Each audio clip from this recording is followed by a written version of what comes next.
Bonjour et bienvenue pour cet nouvel épisode de XAF. Avec moi, on va étudier le monde étrange des animaux. Là où la réalité dépasse la fiction et qui prouve qu'elle mange du what the fuck pour déjeuner. Je vais vous parler de l'insecte le plus weird de la Terre, qui est encore sujet à débat chez les scientifiques. De l'ordre des hémiptères, soit les membracides. Découverts depuis 1815, les membracides, qui sont les cousins des sauterelles et des cigales, qui sont répertoriés en 4300 espèces réparties en 400 genres. Ça en fait de la bébite. Les membracides sont très doués pour s'adapter à leur environnement, peuplant tous les continents de la Terre, sauf l'Antarctique et tout autre endroit où on se les gèle à l'année. Eux autres, là, sont pas caves. Ce sont des insectes phytophages, ce qui veut dire qu'ils se nourrissent essentiellement de sève. Sève. Pour ça, ils ont le même genre de dard que ces gros enfoirés. Mais eux, au lieu de nous faire suer, ils piquent les plantes. Je les aime déjà pas mal plus. Comme tous les hémiptères, les membracides possèdent un intestin spécialisé et modifié qui comporte une chambre de filtration. Qui sait pas ça? Ce qui leur permet de filtrer et d'assimiler les éléments nutritifs de la sève. Leur diète leur permet donc de sécréter un liquide sucré, le miel. Fait que oui, c'est comme du miel. Ça doit bien être aussi les premiers à chier de quoi qui goûte bon.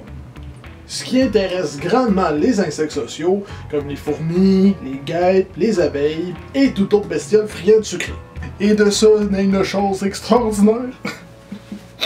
C'est beau! Qui s'appelle l'entraide.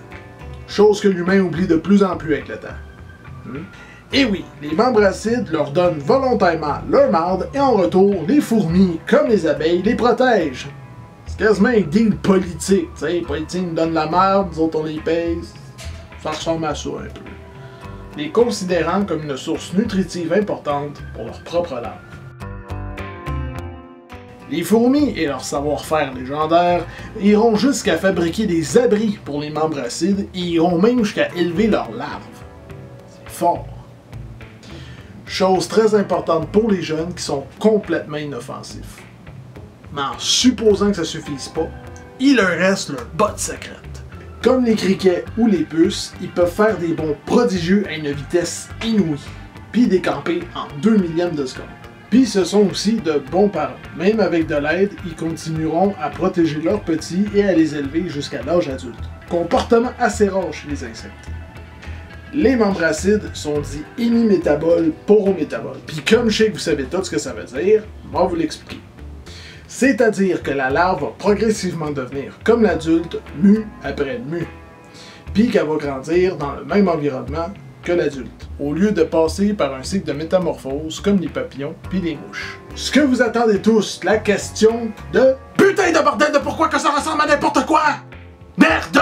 Ça s'appelle le protonome hypertrophié, ou la sclérite, ou le casque.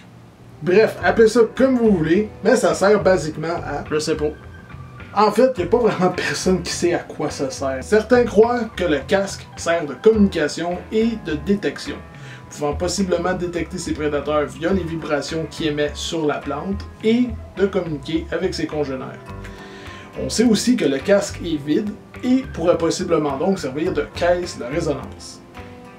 On sait aussi qu'en général, la protubérance difforme qu'ils ont sur le dos sont réservées aux mâles. Mais parfois les femelles l'ont aussi, fait que là ça devient un petit peu fourrant. Fait que ça pourrait possiblement jouer un rôle reproducteur. Ça pourrait mettre en évidence les poils urticaires présents sur la carapace, mais c'est rien de vérifié. Ça sert sans aucun doute de camouflage, peut-être sauf pour certains. Les espèces solitaires, elles, sont évidemment plus douées là-dedans. Ou à l'inverse, les espèces plus sociales, elles, sont plus hautes en couleur. Fait que ça pourrait possiblement servir pour la communication.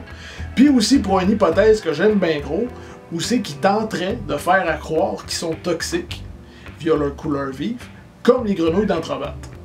En fait, le débat scientifique est basé principalement là-dessus, sur les possibles fonctions du casque et sur son histoire évolutive qui reste encore très étrange. La seule chose qui est sûre, c'est que cet insecte-là a vraiment pas fini de nous surprendre. Allez sur mon Facebook pour aller consulter les infos plus pour en savoir plus. N'hésitez pas à me laisser vos commentaires ou vos questions ou de me donner des idées d'animaux sur lesquels vous aimeriez en savoir plus. On n'oublie pas de partager la vidéo, très important. Et sur ce, on se revoit à la prochaine épisode de XAF.